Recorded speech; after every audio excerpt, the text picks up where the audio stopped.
ఓం శుభంకర్యే నమః. నిఖిల శ్రేయోదాయని సర్వకార్య సిద్ధిప్రద పరబ్రహ్మస్వరూపిణి శుభంకరీ నమోస్తుతే. వక్రతుండ మహాకాయ సూర్యకోటి సమప్రభ నిర్విఘ్నం కురు మే దేవ సర్వకార్యేషు సర్వదా. గురు బ్రహ్మా గురుర్విష్ణు గురుర్దేవో మహేశ్వర గురు సాక్షాత్ పరబ్రహ్మ తస్మై శ్రీ గురవే నమః. అస్మత్ శ్రీ గురు చరణారవిందాభ్యాం నమః. శ్రీ శ్రీ శ్రీ గణపతి సచ్చిదానంద సద్గురుభ్యో నమో నమః.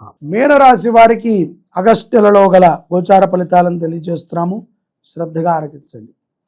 ఈ యొక్క ఆగస్టు నెలలో మీనరాశి వారికి శని ప్రభావం చేతో తెలియదు, లేకపోతే వారికి ఉన్నటువంటి స్వనక్షత్ర జాతకము రీత్యా ఉన్నటువంటి దోషముల చేతనో తెలియదు, గోచారము రీత్యా అయితే గనక కొంత మగతతనంగా ఉంటారు. అన్నీ ఉంటాయి కానీ ఏదో అల్లున్నట్లో శని ఉన్నది అన్నట్టుగా మనకి ఏదీ కలిసి రాదేంట్రా బాబు అనేటువంటి ఫీలింగ్లో ఉంటారు. అలా అని తక్కువ అంచనా వేసుకోకూడదండోయ్.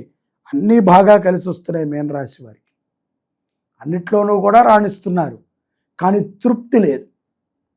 అది మీ యొక్క జన్మజాతకము రీత్యా ఉన్నటువంటి దోష ప్రభావం ఏమిటో మనం చూసి పరిష్కారం చేసుకుంటాం మంచిది. సంతాన విషయంలో లాభాన్ని పొందుతారు. ఉద్యోగస్తులకి కించిత్ ఉద్యోగ మార్పు ఉంటుంది. అవకాశం వస్తే కనుక మంచి స్థానం అయితే కనుక ఉద్యోగం మారండి. మీరు ఇప్పుడు మారకపోతే రానున్న యొక్క రోజుల్లో మార్పు వస్తే అది మీకు నచ్చినా నచ్చకపోయినా తప్పదు. శని మారుస్తున్నాడు అంటే మనము నూతన ప్రదేశానికి వెళ్ళి నూతనముగా జీవనం చేయడానికి అన్ని మార్గాలు చూపిస్తున్నాడు. అలాగే ఈ యొక్క విదేశాలలో ఉన్నటువంటి మీనరాశి జాతకులకి వ్యాపారము పైన దృష్టి బాగా సాగుతుంది. ఏదో ఒక చిన్నపాటి టీ కొట్టైనా పెట్టాలి, కిరాణా కొట్టైనా పెట్టాలి అని కొంతమంది పెద్ద పెద్ద వ్యాపారాలు కోట్లల్లో ఆలోచిస్తారు. ఏది ఎలా జరిగినప్పటికీ కూడా ఫికిల్డ్ మైండ్తో మాత్రం ఉండకండి. అటువంటి ప్రమాదములు చాలా ఉన్నాయి. మనకి మన చుట్టుపక్కల ఉన్నటువంటి వారే శత్రువులు. అలాగే తన కోపమే తన శత్రువు. వాళ్ళనేమీ అనలేక మిత్రుణ్ణి వీడు వచ్చి ఇంట్లో భార్య మీద గట్టిగా అరిచినా, పిల్లల మీద గట్టిగా అరిచినా ఇది చాతకానితనమే అవుతుంది తప్ప గొప్పతనం కాదు. ఎక్కడ ఏది ఎలా మనం నిర్ణయం తీసుకోవాలన్నా ఆలోచనతో తీసుకోవటం మంచిది.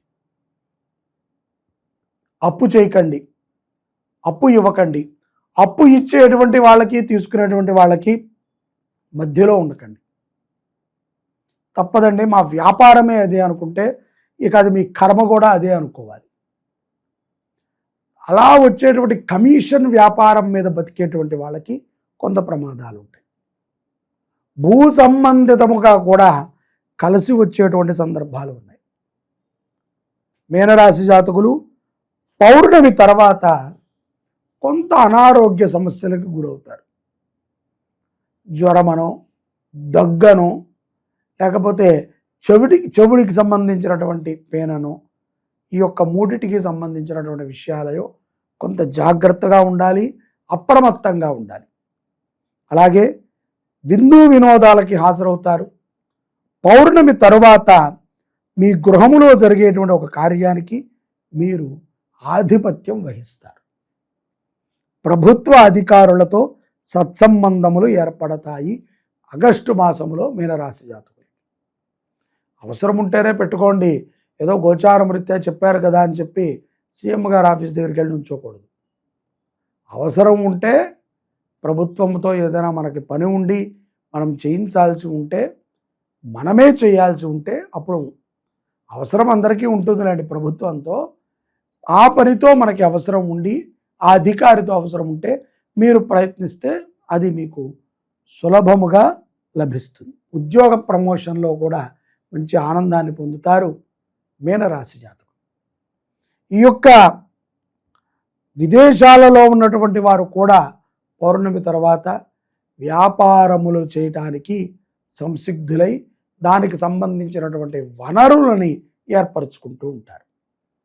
గురుముఖత ఒక సద్భావనతో దీర్ఘకాలికముగా వ్యాపారములు నడవాలి. చాలామంది ఇవాళ రేపట్లో సంవత్సరముల్లో బోర్డు మార్చేస్తున్నారు. అటువంటి వ్యాపారాలు కాదు, కొంత దృఢమైనటువంటి వ్యాపారములు చేసి సమాజానికి ఆ యొక్క వ్యాపారం నుంచి వచ్చే ధనముతో సేవ చేయదలిచినటువంటి వ్యాపారములు తప్పనిసరిగా విజయాన్ని పొందుతాయి. గో సంరక్షణకై మీరు పడేటువంటి తాపత్రయం మీకు ఎంతో ఆనందాన్ని ఇస్తుంది. సంతాన విషయంలో కూడా శుభవార్తలని వింటారు. ఉద్యోగ అవకాశములు కూడా పౌర్ణమి తర్వాత ఆగస్టు నెలలో మీనరాశి జాతకులకి ఆనుకూలించే విధముగా ఉన్నాయి. స్థిరాస్తులు వాటి యొక్క విలువలు పెరుగుతాయి, అది ఎంతో సంతోషాన్ని ఇస్తాయి. నూతన కొనుగోళ్ల పైన మార్గదర్శకాలను వెతుకుతూ ఉంటారు.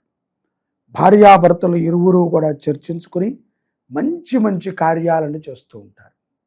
ఇంటి పురోహితుడిని ఒకసారి పిలిచి వారిని సత్కరించండి. ఈ శ్రావణ మాసంలో ఎంతో గొప్ప ఆశీర్వచనాన్ని మీరు పొందగలుగుతారు మీనరాశి వారు. అలాగే శివారాధన, శివదేవాలయముల యొక్క అభివృద్ధి ఎంతగానో మీ కుటుంబాన్ని, మీనరాశి కుటుంబాన్ని రక్షిస్తుంది. మీనరాశి జాతకములో వివాహము కానటువంటి స్త్రీలకి ఈ యొక్క మాసములో వివాహ సంబంధాలపైన చర్చలు జరుగుతాయి. అవి సఫలించేటువంటి అవకాశములు కూడా 80% ఉన్నాయి. కాబట్టి కుజదోషం ఉన్నటువంటి వ్యక్తినే చూసి వివాహం చేయండి. అలాగే ఏ దోషములు ఉన్నా పరిహారము చేసైనా సరే ఆడపిల్లకి వివాహాన్ని చేయండి. వివాహ కాలంలో కూడా ఇష్టదైవాన్ని ఎక్కువగా ఆరాధన చేయండి. ఇక్కడ ఈ యొక్క ఆగస్టు నెలలో ఇన్ని రకములైనటువంటి లబ్ధులు మీనరాశి వారు పొందుతున్నారు గోమాత యొక్క అనుగ్రహంతో. గోవుని రక్షించటము మన బాధ్యత, గుడిని రక్షించటము మన ధర్మం, గురువుని పూజించటము మన యొక్క జీవన శైలి. ఈ మూడిటిని కూడా మనం మర్చకూడదు. గురువు, గుడి, గోమాత, ఇవి ఎప్పుడైతే గనక మనం విస్మరిస్తామో, వీటిని ఎప్పుడైతే గనక మనము పెడచెవిని పెడతామో అప్పుడు మనకి కష్టాలు తప్పవు. మనము అంటే సమాజంలో ఉన్న అందరికీ. మనం బాగుంటే సమాజం బాగుంటుంది. మనం బాగోవాలి అంటే గురువు బాగోవాలి, గుడి బాగోవాలి, దాని తర్వాత గోమాత ముఖ్యంగా బాగోవాలి. ప్రధానంగా గోమాత బాగుంటే దేశమంతా బాగుంటుంది. మన దగ్గరలో ఉన్నటువంటి గుడి చక్కగా ధూపదీప నైవేద్యాలు జరుగుతూ ఉంటే మన యొక్క ప్రాంతము బాగుంటుంది. మన గురువు బాగుంటే మన ఇల్లు, మన వంశము బాగుంటుంది. కాబట్టి గోమాతని పూజించండి, గోవుని రక్షించండి, గోసేవని చేయండి. మీనరాశి వారు శుభ ఫలితాలని ప్రతి నెలా కూడా పొందగలుగుతారు. గోచారముల్లో అప్స్ అండ్ డౌన్స్ ఉంటాయి. వాటిని అధిగమించేటువంటి బుద్ధి బలము, ఇంద్రియ బలము, ఆర్థిక బలాన్ని కూడా గోమాత ఇస్తుంది. విశ్వసించండి. గోవుని రక్షిద్దాం, దేశాన్ని కాపాడదాం. జై శుభంకరి.